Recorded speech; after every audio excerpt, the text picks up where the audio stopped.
I just got back from Philadelphia after actually kind of like 4 days at PAX Unplugged. I am so exhausted, but I am so excited to talk about it with you all.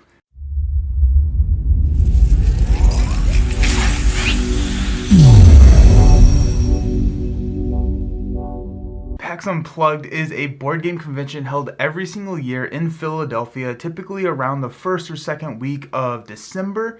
It's a little bit smaller than Gen Con, which allows for just so much more quality time with different people, and then you also have a lot more time to play and try out some games. It is a it is just a blast. I adore this convention. I think it's probably one of my favorites. They all have their strengths, they all have their drawbacks, but for some reason there's just something special about PAX Unplugged in my mind. So this is the first convention recap video that I've done since I've started this channel. Typically my recaps are done on podcast or through social media, but now that I have this brand new channel, I get to talk about it with you all.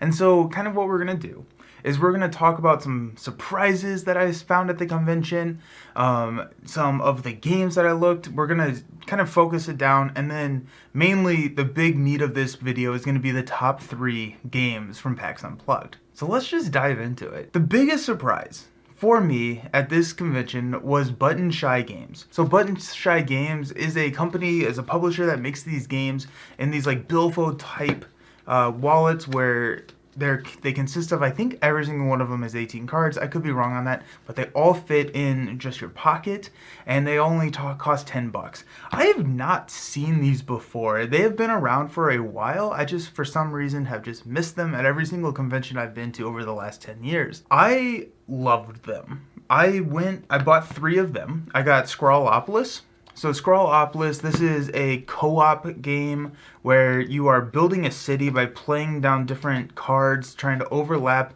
and fulfill different scoring mechanics that are on the back. So at the start of the game, you flip over 3 different cards and you have to reach that score, and it will tell you different ways to score. So like parks cannot be on the outside of the city, or residents want to be next to parks, or your roads need to do X, Y, or Z. And it just created a really complex decision-making game that fits in my pocket.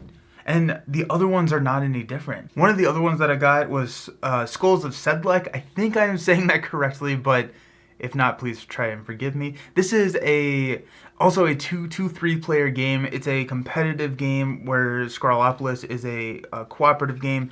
Again, they fit right here in this billfold. And what you're doing is it's a drafting game where you're taking and trying to build a pyramid, and each one of the different factions score differently based on their location in the pyramid. So you're taking cards into your hand, trying to play them so that the nobles are physically above every peasant or other noble in the pyramid. The lovers want to be buried next to each other. It's a really solid game that plays in like 10 minutes, and there is a lot of depth there because you are going head to head. It's a drafting game, so you can hate draft, you can, hold cards in your hand to try and get that perfect play, but you will be playing all the cards. And so it's one of these games that I'm really looking forward to, just pulling out when we have 10 minutes or so, something when maybe we're waiting for food. Then the last one, this is one I actually have not played yet, but this one was highly recommended to me, and this is Food Chain Island. It's a solo-only game where you have all of these different animals. They have different abilities, and then what kind of they can eat. So the snake can eat a 6, 5, or 4 animal, and you're moving these around in a grid pattern, trying to activate their abilities and have them eat in piles.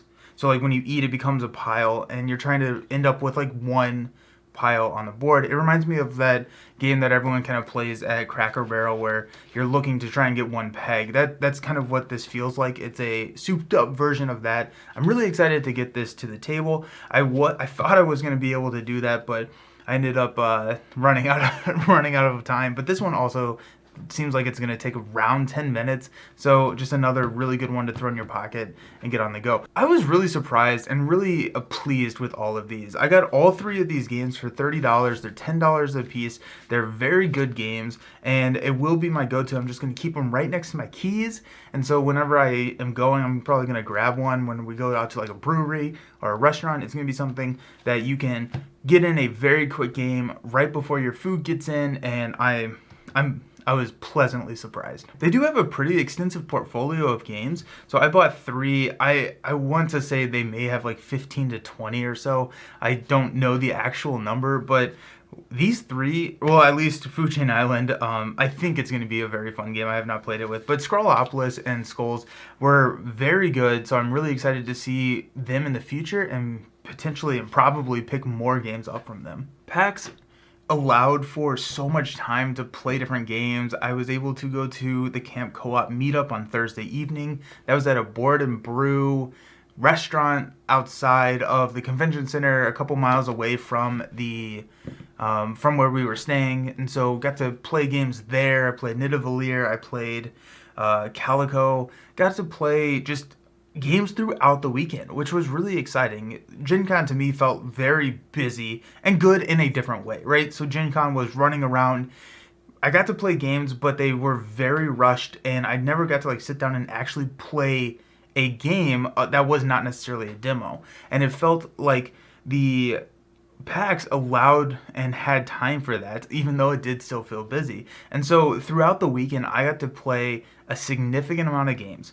I got to buy a good amount of games, and I'm going to talk to you about my 3 favorite games that I have bought or are coming out. All of these are new games, and that's just happens to be how it landed, but I will kind of give an honorable mention here. I guess here, I have stuff all over my table. It's kind of bad. My honorable mention is going to be Radlands. So, oh gosh, it's so pretty. It's so pretty. This is a head-to-head 1v1 card game from Roxley that I was able to play with sheer boredom, Roberto. And it's a lane system where you're battling across different lanes, and you win when you destroy all 3 of your opponent's bases. There feels like a lot of replayability, and what I like about it is that it's not necessarily a deck construction, or it's not a deck construction game. It's not a deck building game. You're playing from a communal deck, which is a little bit different than all of these 1v1 card games I've seen before. And so it takes out that outside knowledge of the game to a significant extent. You don't necessarily need to know all the cards to be successful, and you don't have to spend the time outside the game to construct a deck that will counter the current meta or all of these things that different games may have. And so Radlands, I was very happy with. I actually bought the demo copy, so I was able to do that. If you enjoyed that type of game, you will love the art. You will love or I hope you will love the gameplay. And we're gonna do another live stream. The live stream is actually gonna be right when this video is coming out, so it's a little awkward. But I do plan on doing these types of live streams and these types of videos for future conventions. So if you are not already following me on Twitch, you can join and follow me on Twitch, and I will be doing a live stream where I go through every single one of these games, talk about them in depth, and then just kind of talk general PAX stuff with the community. That video will be uploaded tomorrow, so it will be on YouTube on Thursday. So we'll dive into a little bit more there, but I do want to spend some time to sink our teeth into the top 3 games. Number 3 for me is a new game designed by Scott Alms and published by Capstone Game. It is called Beer and Bread. This is, I have to say, I love Capstone Games. Capstone Games feels like they publish the type of game that I love. If Capstone is publishing the game, I will probably enjoy it, and Beer and Bread is no exception. This is a head-to-head game where players are trying to bake bread and brew beer utilizing these multi-use cards. So the multi-use cards have 3 different sections on them, and you can play them for either gathering their resources, baking the beer or the bread, or using it as a permanent upgrade that will alter the way that you personally can play the game. The game only takes 6 rounds. It took us about 40 minutes on our first playthrough, so it is a great game to kind of like just if you have two players to just knock out a game. There's a lot of really cool mechanics in this game as well. Like just for an example, one of my favorite ones is that if you go over your capacity of how many resources you can hold, you must first offer them to the other player before discarding them. So there is a penalty for just hoarding resources. At the end of the game, after 6 rounds, every other round is either a fruitful or a dry year, which plays slightly differently, which is also pretty cool. The players will total up the points that they scored about from their beer, and that's going to be the printed victory points on the beer that they have brewed, plus any modifiers that they have played as upgrades, and then also that of bread, plus the modifiers. Then their final score is the lower of the two categories. So you can't go all in on a beer strategy or all in on a bread strategy and expect to be successful. I was really happy with beer and bread. Capstone again nailed it, and Scott Alms, excellent designer, so really happy with beer and bread. Number 2 is a game that is not out yet. However, it is about to be out and will be out within probably, I hope, the next 60 days. That is Hickory Dickory, designed by Sawyer West and published by Plaid Hat Games. When I was talking to Plaid Hat, they think that it will be available in January, February of 2023, so it's right around the corner, and it is an adorable game, just like Plaid Hat always knocks them out of the park, and it's really unique. So the premise is that Lord Cuckoo is putting on a royal scavenger hunt, and you are controlling a team of mice going out to try and find the needed items for his scavenger hunt. Those items are these acrylic tiles. Think like if you played a Zool, that type of material tile that have different colors and different patterns on them, and you get points based on how well you match up colors and patterns when you are turning them in. This is a rondel-like type game where it's Hickory Dickory, so it is the nursery rhyme. Like the mice are running up the clock, which is again adorable. But the way that it works is that your minute hand is rotating around 12 different actions, and then the hour hand counts the rounds. So also just really cool implementation of mechanics and theme there. As the minute hand rotates around the clock, if you have a mouse at the action when you reach there, you have the option to take that action, or you can jump onto the clock and write it to a new action. There is a limited space on the clock, so when you jump on, you jump to the back, and you potentially could push people off into forcing them to take an action. So if you have like a mouse that has a perfect turn in for Lord Cuckoo, but you can only turn in at 11 o'clock because that action is actually set. I think 11 and 12 are set, and then the other 10 are randomized on their position, so every game has a little bit of variety there. But if you are sitting at 5, and this actually happened to me in the demo, so this is what I'm talking about. I was sitting, I think I got on at like 5, and I was hoping to write it all the way to 11 in order to turn it in. However, someone pushed me off, and so I had to wait for the hand to go all the way back around before I could get on and turn in. So it was so good.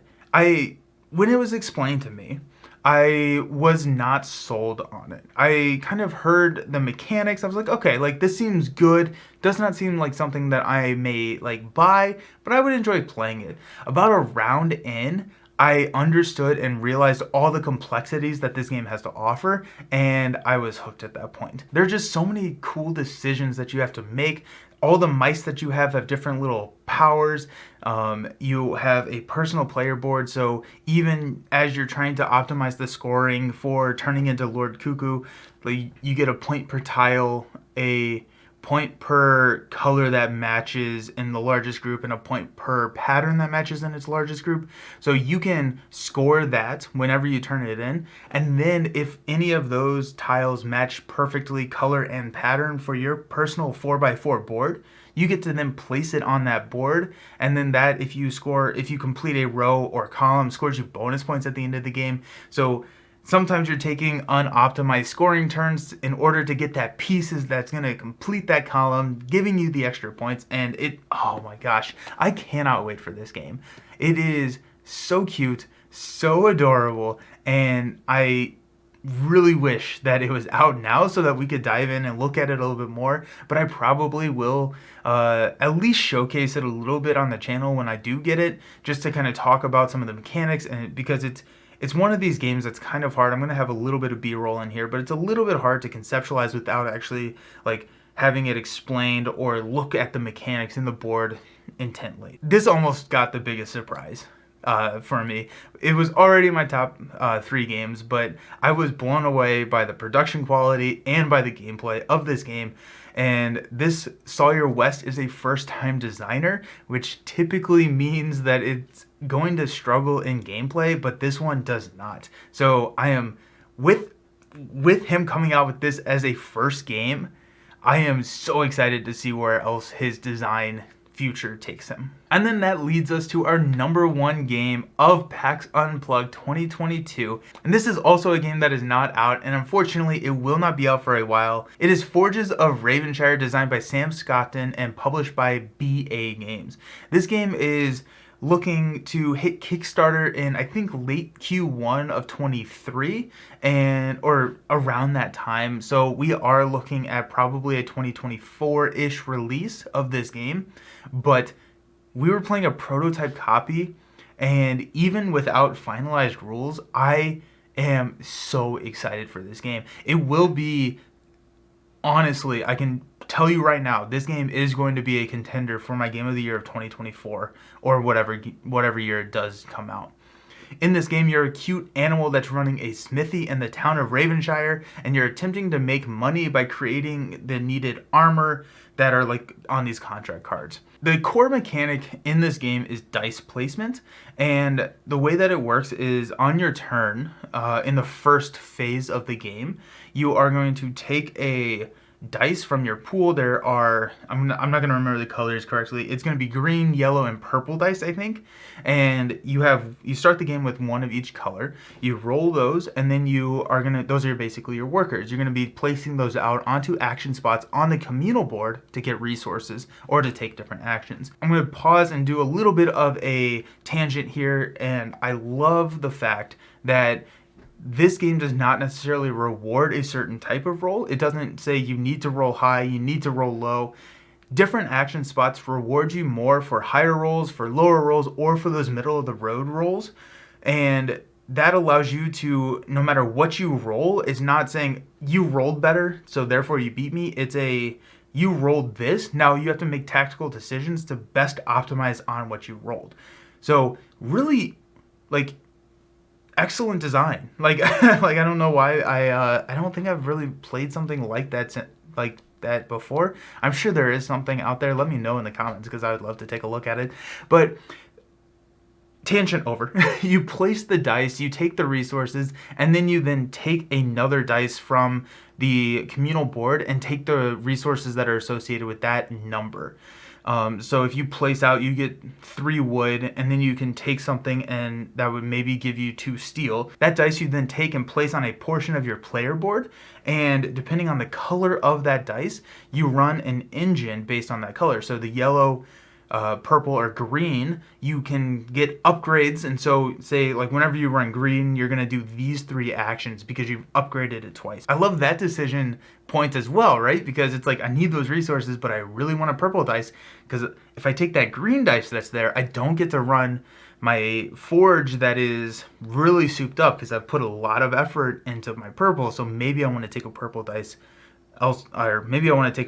instead. That goes around, you do that 3 times, then you take the dice that you've drafted and you use those to create resources and fulfill your contracts. And you can upgrade your contracts, so if you have collected the mithril, which is a harder resource to collect, you can imbue mithril into the armor, which gives you additional bonus points. There's a lot going on in this game, I will not lie to you, but it felt so intuitive. It feels like one of these games that it's going to take forever for me to try and explain to you what's happening in the game. But if you sit down, the board layout is so intuitive. It flows so very nicely, and this game is smooth. It feels like you are ice skating. And that, to me, is one of the most exciting things about a game, is if you feel it doesn't feel clunky. So I'm really happy to dive in and try this game more. The other really exciting thing is that this game only takes about 25 minutes per player. So not only are you getting that crunchy decision making, like with all these aspects in the game going on, which typically when I think of that, I'm like, oh, we're going to be playing this game for 2.5, 3 hours. Nope. 2-player game, pretty confident you can get it done in under an hour. So this game sounds like it has everything that I look for in a game. And so I'm eagerly going to be watching BA's Kickstarter that is coming out here in the future. The link to that Kickstarter will be below, so you can follow along to the page if this does sound interesting to you. Those were my top 3 games. I loved PAX. We did so much stuff. We did a learn and play with the Board Avengers, who is a group that I'm a part of, where we taught a room full of people Framework and Marvel Dice Throne. And then I actually got to take home a copy of Marvel Dice Throne for teaching it. So now this completes the collection. I have all the Marvel characters, I think. Actually, I probably should have looked that up before I started the video. But Marvel Dice Throne, I love this game, so I have the additional characters now from the op. But that experience is just so much fun to see and teach people how to play these games. You get a full session of the game, so PAX does these learning plays. I highly recommend, if you are at PAX, to check them out because they're going on all the time and you have really cool people. I say that it feels a little self-centered when I say that, but I know a lot of the other people that were really cool teaching you the games, and so these are people that have volunteered to teach the games that they enjoy. They know they like them, so you're going to get enthusiastic people, and then they kind of wander around so you can play a full game. You're not playing a demo. You play the full game and you get to learn and ask questions by people who understand and know the game. So learn and play was great. Just trying to think of other things that were just really fun. I played Pokemon. So I've never played the Pokemon TCG before. I collected the cards, like any nerdy kid did or does, and I love the cards, but I never knew how to play the rules of Pokemon, and so, which is funny to me, right? Because it's been in my life for 20 years. I just haven't ever tried it. So they did a learn to play event. Actually, no, it wasn't an event. It was just their booth was a learn to play Pokemon, where you came in, you sat down with a partner, and you were able to learn the game of Pokemon through mini games that they built. They had 2 mini games that taught you some of the core mechanics of Pokemon, and then you played through a small version of the real game. In Pokemon, you are playing for these prize cards, and you get prize cards by doing basically killing the other, or knocking out the other player's Pokemon, and you play with 6 prize cards. And in the game that we did, we played with 2 prize cards, so a smaller version of that. But it's a really good game. I love card games. I have my whole other channel, Nelson All Over Cards, that if you are into card games, go check that out as well. But I really liked it. There's an app that I've been playing on now, and so I've kind of dived into Pokemon because that was a little bit financially more responsible of me than buying cards. But then they did give us a starter deck, so I got Greninja, and then it's like a water precon type deck. This is actually the one that I played in the Learn to Play, so it opened up a world to me. Like, I don't think it's going to be something that I dive into as heavily as I have with like Marvel Champions or Lord of the Rings, because I do prefer the cooperative card games slightly more than the competitive versions. But since there is an app, I can see myself doing and playing a lot of Pokemon in the future. It's mechanically a really strong game. I have heard that there's some balance issues, but I'm also just like I'm still learning what the cards do, so I'm not into the balance issues yet, so I'm still enjoying it.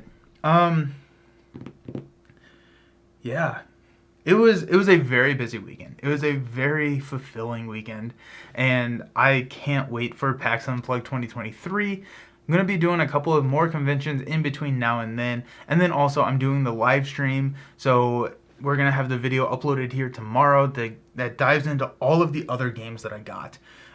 So we're going to be unboxing and talking, and then just kind of talking about the convention. So that will be up on Thursday, probably in the early afternoon or something. So if you want to hear more, if you want to see more about these games, go ahead, follow, subscribe to the channel, and get notified when that video does drop. Thank you so very much for hanging out. I hope these games sounded interesting to you. I hope that maybe I convinced you to go to a convention, because if you have not gone to a convention before, highly, highly, highly recommend you do so. Incredible people with an incredible hobby, makes for just a wonderful weekend. What was your favorite game that you saw in here? Are there any of them that you saw that you're pretty excited about? Let me know in the comments below, because I'm kind of excited to hear what you think. Thanks for hanging out, and happy gaming. Peace.